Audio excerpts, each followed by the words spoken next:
Adelante. Amigos de Radio Victoria, ojo con eso, televisión, en esta nuestra alianza hemisférica con Benamérica y con Envirne Corporation, vamos a conversar con Luis Farías. Para todos ustedes, les indico que él es el autor del libro La Rebelión de las Regiones. En Venezuela ese nombre suena de impacto, sin duda alguna, y bajo las circunstancias de 25 años de tiranía, porque así lo llama la gente comúnmente, necesario es que los pueblos reaccionen, se reacomoden, se reagrupen y repiensen sus procesos de lucha. En democracia la lucha pues no es tan eh, fácil como muchos piensan y a veces pues hay que reingeniárselas. Y lo estamos viviendo los venezolanos que estamos afuera en unos 7,5 millones. Sin duda alguna pues que no podemos abandonar el propósito libertario. Y ese libro tuyo, Luis, ha inspirado a muchos. Y yo siento que todavía a lo interno hay mucha gente que no tiene claro que los estados como tales tienen que ganar autonomía, tienen que ganar en autogestión y tienen que ponerse firmes frente al poder central, porque en algún momento se intentó descentralizar al país, recuerdo yo, con el gobierno de Carlos Andrés Pérez, y se dieron algunos pasos de avanzada, pero volvimos a lo mismo. La capital decide todo, impone condiciones y atropella al que no sigue los dictámenes del poder central. Entonces, yo siento que está ocurriendo de tal manera que tú inscribiste tu candidatura para las primarias esta vez o intentaste inscribirla y no se dio. Entonces yo quiero que me, No, yo estoy inscrito. Yo estoy inscrito a las pero primarias. no te invito, yo no te vi a ti en el evento central de ayer, de anteayer. ¿Te invitaron o no te Porque no, invitaron? porque nos negriaron, nos discriminaron. Esa es la realidad. El centralismo del poder lo veo yo, ¿no? Es una mezquindad allí que no tiene ningún sentido. Bueno, primero que nada, permíteme darte las gracias por permitirme esta ventana informativa para dirigirnos a los venezolanos y a otras personas en otras partes del mundo, porque la tecnología llegó para quedarse, mi querido amigo, y para unirnos, ¿no? Así es, Y para cosas buenas y para cosas malas también. también. Efectivamente, yo presenté mi nombre ante el pueblo venezolano y me inscribí legalmente. Soy uno de los candidatos, de los 14 candidatos inscritos y aceptados por la Comisión Nacional de Primarias para elegir de allí un candidato unitario que sea el líder de la Venezuela del futuro, porque yo a esto le doy una importancia más, de repente más grande de la que le está dando mucha gente, que solamente elegir un presidente más, el presidente número 51. Y nosotros vamos muchísimo más allá. Yo represento a la sociedad civil organizada no político-partidista, no milito en ningún partido político, no porque sea enemigo de ellos, sino que sencillamente mi actividad fue siempre en el mundo agropecuario, en el mundo gremial. Allí ocupé, como decía mi hija, papá, usted tiene más puestos que un autobús, porque yo en el gremio ganadero vengo desde allá del gremio de la frontera a orillas del río Arauca, en el Cutufí, en el Alto Páez, en el municipio de Páez del Alto Apure, hasta la Federación Nacional de Ganaderos, donde ocupé un cargo principalísimo allí como director principal de la Federación Nacional de Ganaderos de Venezuela. Ok. Todo un proceso de crecimiento como médico veterinario, como productor agropecuario, hasta que representé los más altos intereses del sector agropecuario en la Federación Nacional de Ganaderos. Y allí estuvimos haciendo un trabajo impresionante y grandísimo con respecto a la pérdida de soberanía de Venezuela desde antes de que llegara incluso el finado Chávez al poder. Y eso fue lo que me llevó a mí al mundo agropecuario y a esta actividad donde terminé en la política, escribiendo, que yo nunca me imaginé, ¿no? Que en vez de estar hablando de las tetas a las vacas mías allá en la finca, iba a terminar yo escribiendo Sí, libros, ¿no? no, y tengo Entonces, entendido que es un éxito editorial, sin duda alguna, porque es que esos textos son inspiradores, porque yo entiendo que tú recoges allí pues lo que ha sido la lucha de ese sector tan importante para el país que tú lo acabas de mencionar, el sector agropecuario, que ha tenido que librar miles de batallas a lo largo de la historia, no de ahora, no la historia contemporánea, sino de por siempre, ¿no? Y allí radica que los países puedan llegar a autoabastecerse desde el punto de vista de la economía primaria como de la de hoy día industrializada, porque la materia prima está en el campo, en todos los aspectos. la materia prima está en todas las áreas donde el ser humano se desenvuelve. Uh -huh. Y fíjate que vamos a empezar por allí. Bueno, es que el tema es tan denso que no sabe uno por dónde empezar, pero permíteme primero para terminar con el libro. Esta obra escrita que es la consecuencia de de un estudio de investigación de por qué nosotros estamos perdiendo la soberanía ya a orillas del río Arauca, me hizo el prólogo don Rafael Groscor Caballero, que es un personaje venezolano recién fallecido hace poco tiempo. Sí. Y don Rafael Groscor Caballero escribió en su prólogo, y permíteme leerte solamente este párrafo, Sí, ¿sí? adelante. En el prólogo de este libro, que me enorgullece que haya sido mi prolista, dice: la rebelión de las regiones somos todos aspira a transformarse en una táctica de lucha que no solo quiere cambiar el presente gobierno, sino propiciar un cambio para siempre de la historia política de Venezuela, apresada por un estilo autócrata que identificamos como una mala herencia de la colonia. El trabajo y la temática acá contenida lo harán reflexionar al respecto. Rafael Groscor Caballero. Entonces, allí se resume en esta frase efectista todo un proceso de consecuencia del análisis que hicimos nosotros de lo nefasto que es y que siempre ha sido a lo largo de la historia de la humanidad concentrar el poder en una sola persona o en una cúpula de personas. Así Y es. bien lo decía Loracto con aquella frase que acuñó famosa: el poder corrompe, el poder absoluto corrompe absolutamente. Y en eso es que estamos nosotros, tratando de impulsar en Venezuela un cambio estructural que nos permita arrancar, quitar, ¿sí?, extraer del centralismo del poder los poderes impulsores de la sociedad para llevarlo a las regiones y a los municipios, para poder hacer lo que tú dijiste cuando empezaste este programa, la transformación de las materias primas. Mira, mi querido amigo, el hombre, desde que vivía en una cueva, ha utilizado los suministros como un mecanismo de desarrollo. El primer suministro que tuvo el hombre en una cueva fue el arco y la flecha y una piedra con Y la forma piedra, triangular. y la piedra, sí. Y la piedra. Y esa piedra con esa forma triangular y la madera procesada, o sea, la materia prima procesada para hacer la flecha y la madera procesada para hacer el arco y la liana con la que hacían la liga del arco, esa materia prima procesada dio origen al arco y a la flecha con la cual el hombre se alimentaba y con la piel de ese animal Se se abrigaba. cubría, se abrigaba.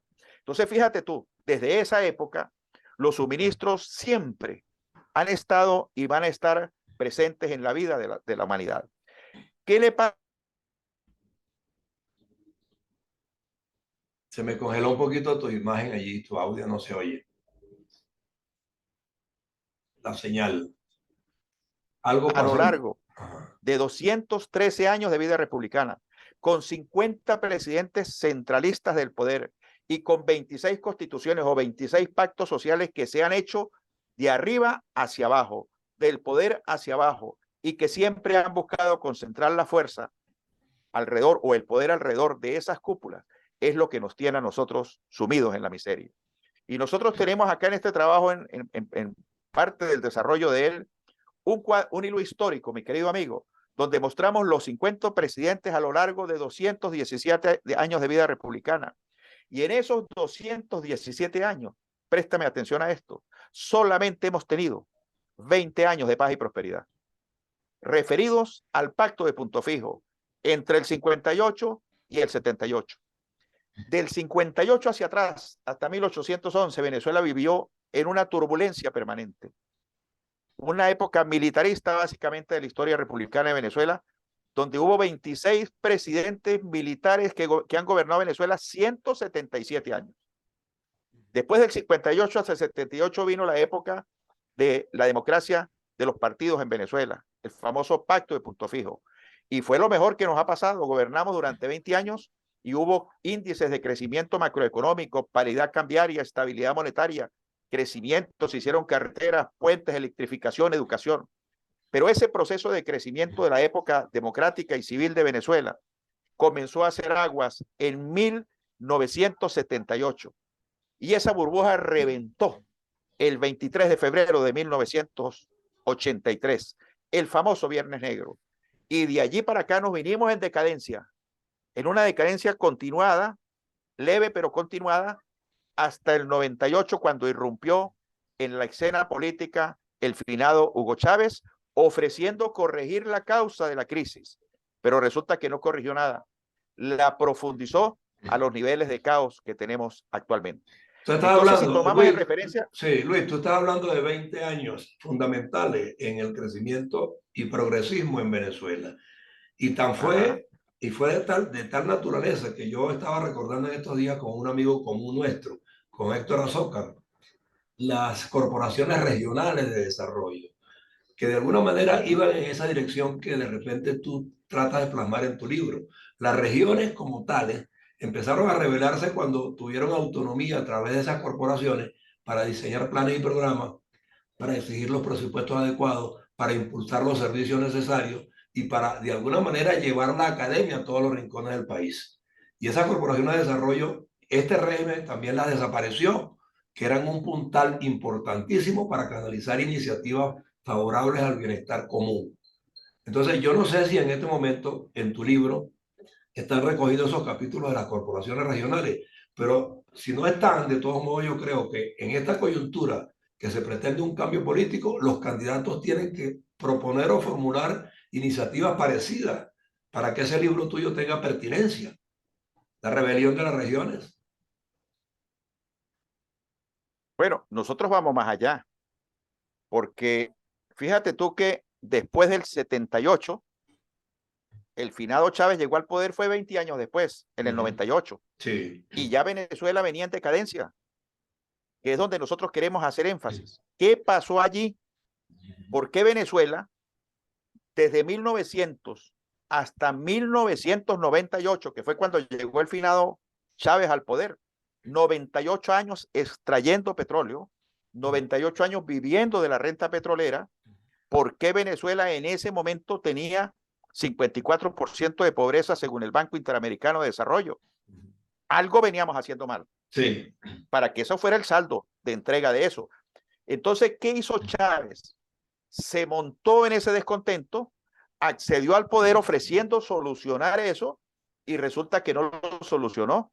Hoy en día estamos en 92% de pobreza según ENCOVI, según las últimas cifras de ENCOVI del 2022. 92% de pobreza, 7 millones de venezolanos en éxodo y una de las inflaciones más altas del mundo. Entonces, ¿qué es lo que ha fallado? ¿Los 50 presidentes o el modelo de Estado El en modelo, esos presidentes el modelo. Exacto, El modelo. exacto. Sin quitarle la responsabilidad A unos y otros, absoluta y ¿no? nefasta que ate a todos, pero Sí. sobre todo a este último régimen que de verdad tuvieron todas las posibilidades de revertir esta situación y lo que hicieron fue profundizarla. Entonces allí es donde vamos nosotros con nuestra propuesta. Si conocemos, porque ahí está la historia y la historia está allí para que nosotros la veamos, la analicemos y en función de ellas tomemos las medidas correctivas. Si allí está la historia y esa historia nos dice que durante 217 años de vida solamente hemos tenido 20 años de paz y prosperidad, eso significa que ese modelo no es bueno. Claro. Significa que ese modelo no es bueno. Porque si bien es verdad que se impulsó a través de la Comisión Presidencial para la Reforma del Estado unas reformas puntuales para hacer un proceso de descentralización en Venezuela, la verdad verdadera es que esa descentralización fue chucuta. Exacto. A pesar de que nos mostró muchísimas potencialidades en las regiones, como las que tú estás diciendo, pero no se hizo como debería hacerse. Entonces se plasmó una descentralización donde nos pusieron a los venezolanos a tener la autonomía para elegir al gobernante o al alcalde y algunas transferencias de competencias para las gobernaciones y las alcaldías, pero los recursos se siguieron manejando desde Caracas y el que tiene los cobres es el que manda. Sí. Entonces hicimos un proceso de descentralización chucuta que fue lo que dio origen a la llegada del socialismo al siglo XXI.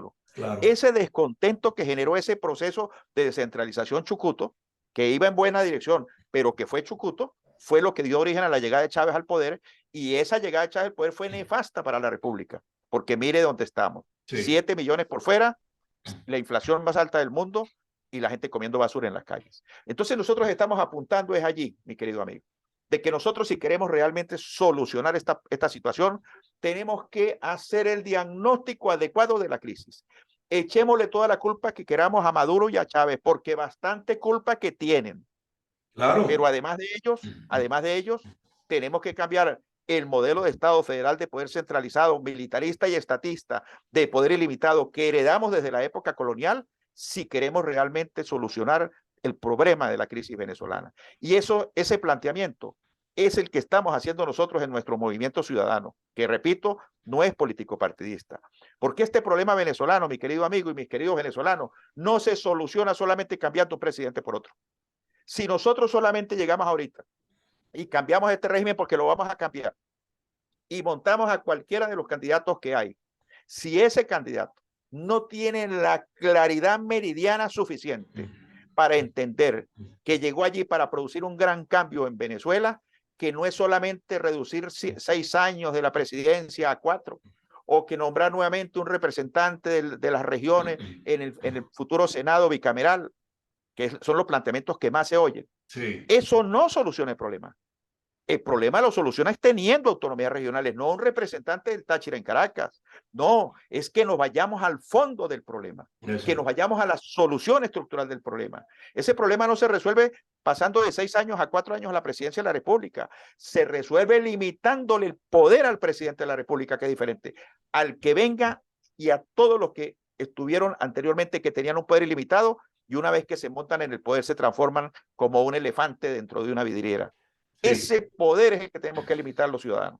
Exacto. No, y en esa dirección vamos. Ahora, yo hacía un ejercicio con algunos amigos recientemente, en el sentido de que todavía no me explico por qué en Venezuela, con tanta riqueza que se ha manejado, tantos recursos, no se llegó a formular una manera de, como dices tú, ir a las regiones un mes o un trimestre con el gabinete completo operando allí con los sectores productivos de cada estado. Y en un mes pudimos haber encaminado una cantidad de planes y proyectos por regiones, por estado, y cada estado hoy tendría su autosuficiencia productiva, su economía circular, operando adecuadamente con todos los sectores habidos y por haber de cada uno de esos estados. Y no se convocaron nunca ese tipo de gabinetes, que yo creo que quien lo intentó una vez, el gabinete móvil, fue el mismo Chávez, pero no lo supo instrumentar. Es que eso no funciona, mi querido amigo. Perdóname que te toque este tema y te trate de orientar, aunque esa es nuestra verdad y no, eso no significa que seamos dueños de la verdad. Mira, los 3 poderes impulsores de la sociedad. Hay 3 poderes impulsores de la sociedad que tienen que trabajar juntos. Tienen que trabajar juntos para que funcione. ¿Cuáles son?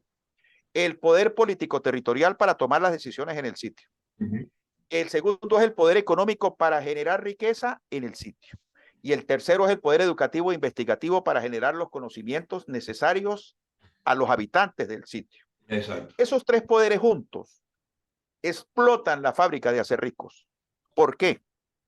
Porque si tú tienes unas materias primas acá en la región y esa decisión corresponde a la región, no a los burócratas allá en el centro de la República, que no entienden cuáles son las materias primas ni la idiosincrasia de los tachirenses. No, por eso yo decía que había que llevarlos a las regiones para que allí palparan en forma pero directa. No en un gabinete, pero no en un gabinete. Lo que tenemos que tener es autonomías regionales para que los tachirenses seamos los que tomemos la decisión aquí y los de Guárico tomen las decisiones en Guárico y los del Zulia tomen las decisiones del Zulia. Las decisiones vinculantes para poder explotar, transformar las materias primas que Dios les dio. Así funcionan los Estados Unidos de Norteamérica, mi querido amigo, y han funcionado. Bueno, el auténtico federalismo. Exacto. Claro. Pero no solamente ellos, la Unión Europea, después de Hitler, ojo, centralismo del poder. Después de Mussolini, ojo, centralismo del poder. Después de Franco, ojo con eso, como se llama tu programa, ojo con eso, centralismo del poder. Después de que esos centralismos del poder condujeron a Europa a la guerra, a la Segunda Guerra Mundial y casi acaban con el mundo, y vino la coalición de los Estados Unidos y lograron parar esa loquera, en fin, vino el famoso Plan Marshall. ¿Y qué fue el Plan Marshall? El Plan Marshall fue una inyección de recursos, pero antes de los Estados Unidos soltarle los recursos a Europa para la reconstrucción, les dijo, nosotros diseñame los programas, exacto, diseñame los programas respectivos. Exacto, no, pero les dijo lo siguiente, nosotros no le vamos a meter plata a esa licuadora, ¿no? Exacto. O cambian el modelo de Estado para que controlen el poder de los locos, o nosotros no le bajamos recursos. Exacto. Y se obligaron de una manera u otra con una cartilla a irse a las democracias parlamentarias ¿verdad? Rápidamente para poder recibir los recursos del Plan Marshall, y una vez que se modificaron esas limitaciones del poder al hombre, ¿sí? Fue que bajaron los recursos. ¿Cuál fue la sorpresa? Cuando se instalaron los 8.000 municipios que tiene Alemania. Ojo, 8.000. Nosotros tenemos 335. Sí. 8.000 tiene Alemania. Cuando se instalaron las autonomías regionales en Alemania, la sorpresa fue 20 años después. Alemania, que era el centro de la guerra, se transformó en el motor y sigue siendo el motor económico que mueve industrial Europa. del mundo, sí. Exacto. ¿Por qué? ¿Por qué sucedió eso? Porque se le dio la potencialidad a las regiones con los tres poderes impulsores de la sociedad para que se despertaran ¿cómo se llama esto? Las actividades productivas de la sociedad. Exacto. ¿Cuáles son? Las potencialidades. Dedicarse única y exclusivamente a hacer agricultura, industria, comercio, las pensiones que generan esas tres actividades y la salud y la educación de manera privada. Exacto. Y le dijeron al gobierno, ojo, las funciones del gobierno son las siguientes: dar o otorgar seguridad, obras públicas, justicia y orden para que la sociedad pueda desarrollar la agricultura, la industria y el comercio. Exacto. Cada quien cumpliendo sus funciones. Se limitó el poder del gobierno. Le dijeron al gobierno, usted no se puede meter más a hacer agricultura, ni industria, ni comercio, porque eso no son funciones del gobierno. Y lo dejaron plasmado en esos pactos sociales. Eso es lo que estamos planteando nosotros en Venezuela. Que le pongamos un parado, ya es suficiente, al corpomercadeo, que hoy se llama Mercal. Que le pongamos un parado, mi querido amigo, a la tribu de David Morales Bello, que hoy se llama la tribu de los no sé qué cosas. Sí, ¿entiendes? Sí, te entiendo, o sea, perfectamente. Estamos hablando de lo mismo, el Estado metido en funciones de los ciudadanos. ¿O es que corpomercadeo y mercal no es comercio? Eso no tiene por qué ser una función del Estado. Exacto.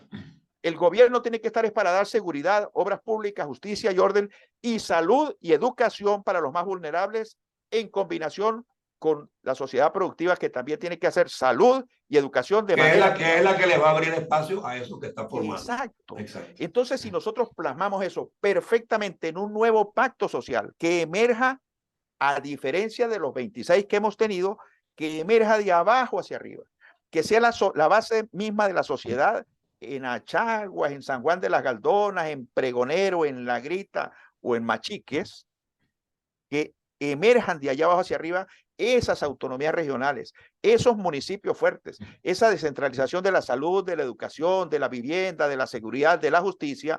Nosotros podríamos hacer por primera vez en nuestra historia un nuevo pacto social que limite el poder de los gobernantes, que ha sido la causa estructural de la crisis venezolana. Exacto. Y si no es suficiente con todo lo que nos ha pasado en estos últimos 23 años, entonces, ¿qué más tiene que pasar para que hagamos ese gran cambio que lo está reclamando la sociedad? Bueno, porque hay dos cosas que quiere la sociedad venezolana, dos cosas, que las preguntas tú en cualquier sitio de Venezuela y son comunes a todos los venezolanos.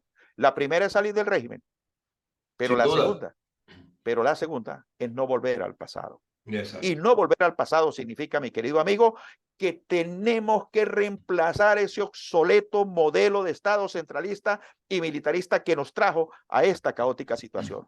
Y el único movimiento en Venezuela, y perdóname la inmodestia, que está haciendo ese planteamiento estructural, y a lo mejor por eso fue que no me dejaron ir a plantearlo allá para que me oyera todo el país, se llama Luis Farías, un candidato independiente con un proyecto de Estado diferente, que no está ofreciendo ofertas de reducir periodos presidenciales o de senados, que está teniendo una sola propuesta, es la nuestra: reemplazar el modelo de Estado centralista que nos trajo a esta caótica situación y que ha sido la causa de la desdicha de los 217 años de vida republicana que tenemos. Es hacer un nuevo pacto social más profundo, estructuralmente, incluso que el pacto de Punto Fijo, para que avancemos entonces todos como venezolanos a un estadio superior de desarrollo social. Sí, no, y ya basta de acomodos y reacomodos. Yo creo que aquí el problema está en que hay muchos personalismos. Hay gente que inclusive crea un partido político, y los conozco bastante, que tienen años en la política, pero ese partido no evoluciona porque no plantea formulaciones innovadoras. Y tú las estás haciendo. Y yo creo que tu proyecto encaja dentro de lo que andamos buscando.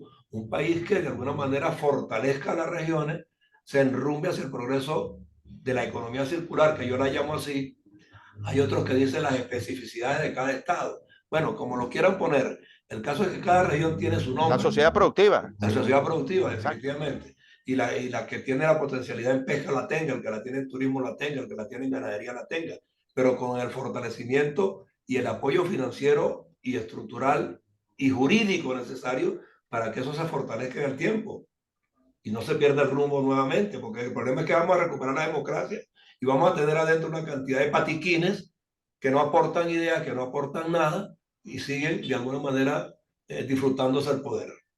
Yo creo que con eso hay que acabar. Ah, ojo con eso. Ojo con eso. Ojo con Ojo con eso. eso que estás diciendo. Ok. Ojo con Entonces, eso. Préstame sí. atención a lo siguiente. Para que cierres, Nosotros para que cierres. cambiamos al régimen. Cambiamos el régimen porque lo vamos a cambiar. Sí, El proceso de deterioro de la sociedad venezolana es demasiado y lo vamos a cambiar. ok.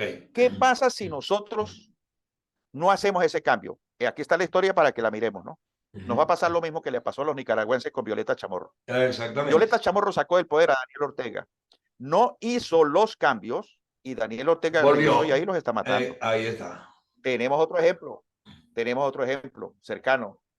Macri sacó a los Kirchner. No hizo los cambios y ahí están otra vez. Exacto. Entonces, si nosotros los venezolanos no asumimos, y por eso es que yo le pido a los venezolanos que tengan confianza en este dirigente, en este líder, para yo liderizar ese proceso en Venezuela. Primero porque soy el único que lo está haciendo y creo en esto. Pero si nosotros no liderizamos un proceso de un gran cambio estructural como el que estamos proponiendo nosotros, esta gente la vamos a sacar, pero va a regresar. Que no, Exacto. ahí están los ejemplos. Y eso es lo que hay Ahí que están cuidar. los ejemplos, Eso es lo carajo. que hay que cuidar. Eso es lo que hay Por que cuidar. supuesto, por Sí. supuesto. Bueno, ¿Entiendes? yo sé que Entonces, el tema esa es la realidad que tenemos. Pero fíjate tú, ojo con eso, ojo que con los eso. grandes cambios que tenemos que redactarlos nosotros mismos, los venezolanos, de abajo hacia arriba, porque nosotros insistimos mucho en eso. ¿Por qué? Porque es que si dejamos que sean los constituyentes que son postulados por los partidos políticos, ellos no van a plasmar eso en el nuevo pacto social. ¿Por qué? Porque tenemos un problema de origen. Tenemos un problema de origen. Los venezolanos elegimos al diputado, pero el diputado no le presta atención A la al región que lo venezolano que lo eligió. eligió, Sí, sino al partido que lo postuló. así es. Y el partido que lo postuló no quiere cambiar la democracia presidencialista, porque es la que le permite manejar la renta. Entonces, fíjate la importancia de lo que estamos planteando nosotros. Que sea que construyamos nosotros con las nuevas tecnologías que existen hoy en día, y esa va a ser la propuesta mía si yo llegara a ser el abanderado del pueblo venezolano electo para ser el líder del 2024. Desde el momento en que yo salga electo, comenzaré a desarrollar un plan estratégico en Venezuela con todos los venezolanos para que construyamos, aprovechando las nuevas tecnologías, un anteproyecto de constitución que a través de la red, a través de las tecnologías del momento, podamos plasmar preguntándole a todos los venezolanos que quieran meterse allí, en esa red, en ese registro ciudadano, que desarrollen las autonomías regionales que tenemos en nuestro trabajo. Aquí están los conceptos. Ahora vamos a desarrollarlo como norma. Vamos a desarrollar como norma los municipios fuertes. Vamos a desarrollar como norma qué vamos a hacer con el petróleo venezolano. Vamos a desarrollar como norma qué vamos a hacer con la propiedad de la tierra. Porque aquí yo veo a compañeros míos que están hablando de, ¿cómo se llama esto? Del libre mercado, pero resulta que la propiedad en Venezuela es del Estado. Eso es una disposición del rey Carlos III y desde allá hasta el día No, de hoy, y tiene hasta esa la facultad, disposición sigue vigente. tiene la facultad de revertirla cuando le dé la gana y como le dé la gana. Y allí aplicó las expropiaciones, Allá voy, ahí lo tenemos evidente. allá voy. ¿Cómo puedes tú hablar de libre mercado si la propiedad de la tierra no te pertenece? Exacto. Entonces, ¿quién es el único que puede revertir esa disposición del rey Carlos III que tiene 300 años de estar en nuestra mente y en nuestras constituciones, los últimos 200 años? El poder originario La colectividad misma, de los sí. venezolanos. Exacto. Exacto. Entonces le decía, fíjate tú la importancia de esto. Le escribió Bolívar a Santander en la famosa Carta de Angostura, en 1826. Ojo con esto. En una palabra, mi querido general, yo no conozco más partido de salud que el de devolver al pueblo su soberanía primitiva para que rehaga su pacto social. Usted dirá que eso no es legítimo. Y yo la verdad no entiendo ¿Qué delitos se cometen ocurrir a la fuente de las leyes para que sea el pueblo el que remedie un problema que es del pueblo y que solamente el pueblo conoce? Ahí está escrito.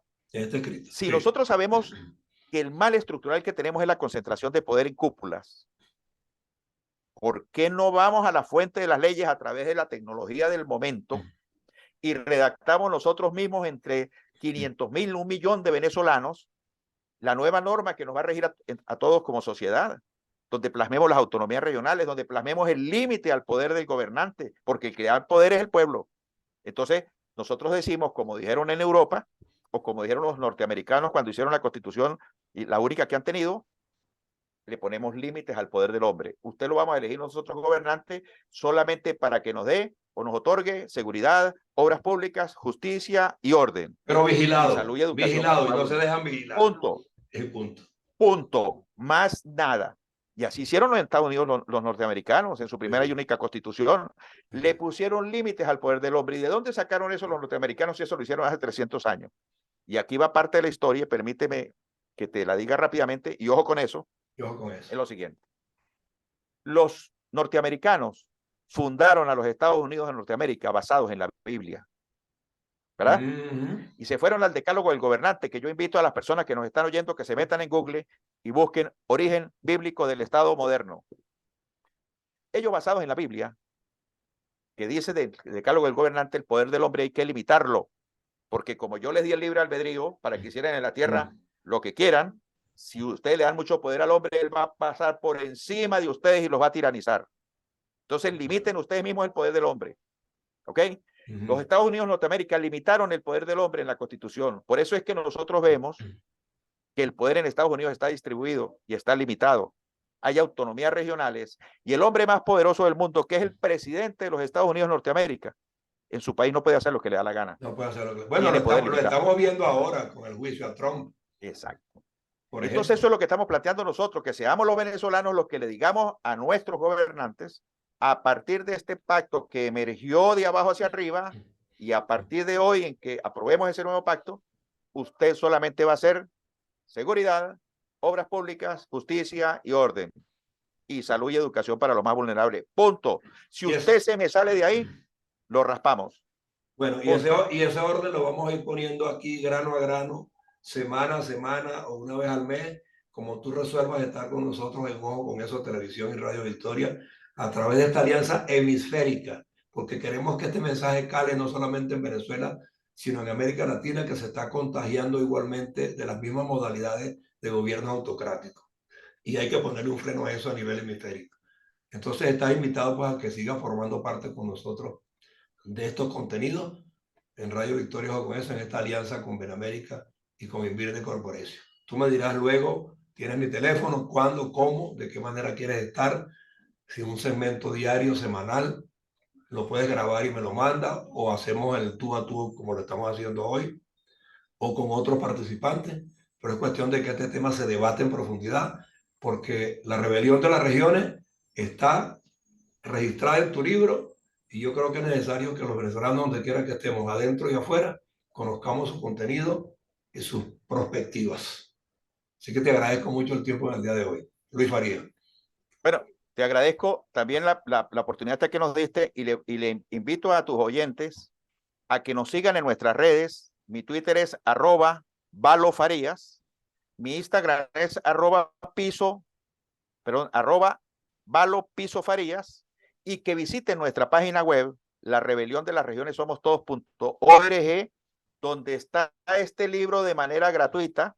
También lo pueden conseguir en Amazon, que nos ayudan porque con esos recursos es que nosotros nos podemos mover por el país, pero que además de eso se registren en el registro ciudadano que tenemos allí en nuestra página web, para que a través de ese registro ciudadano es que vamos a hacer nosotros la interacción necesaria con todos los venezolanos para redactar a través de la red el nuevo anteproyecto de constitución que va a regir los destinos de Venezuela si este servidor y amigo de ustedes lo eligen ustedes como candidato presidencial para las elecciones del 2024. Bueno, gracias por la oportunidad. Sellemos hoy esa alianza. Pues. Estamos pendientes. Ojo con eso, sellemos hoy esa alianza con Rebelión de la Región. Ojo con eso, cuento con ustedes. Ojo con eso. En ojo con eso, yo te lo simplifico, en ojoconeso.com Están hipervinculados todos los contenidos que generamos en YouTube, en Facebook, en Instagram, en ojoconeso.com nada más, así de sencillo. Que quedan hipervinculados todos los contenidos. Va a estar este tuyo también y los que hacemos a diario 5, 6, 10 programas por semana. Bueno, Lares, gracias por esta oportunidad y espero que este programa ruede muchísimo. Me envías el link que me encargo de distribuirlo por te lo estoy enviando inmediatamente que lo suba. ¿Ok? Gracias por la oportunidad. Un abrazo. Y recuerden, Luis Farías, un candidato independiente con un proyecto de Estado diferente. Ese es el voto racional el próximo 23 de octubre. Y la auténtica rebelión de las regiones. Gracias. Somos todos. Un abrazo. Somos todos. Seguro.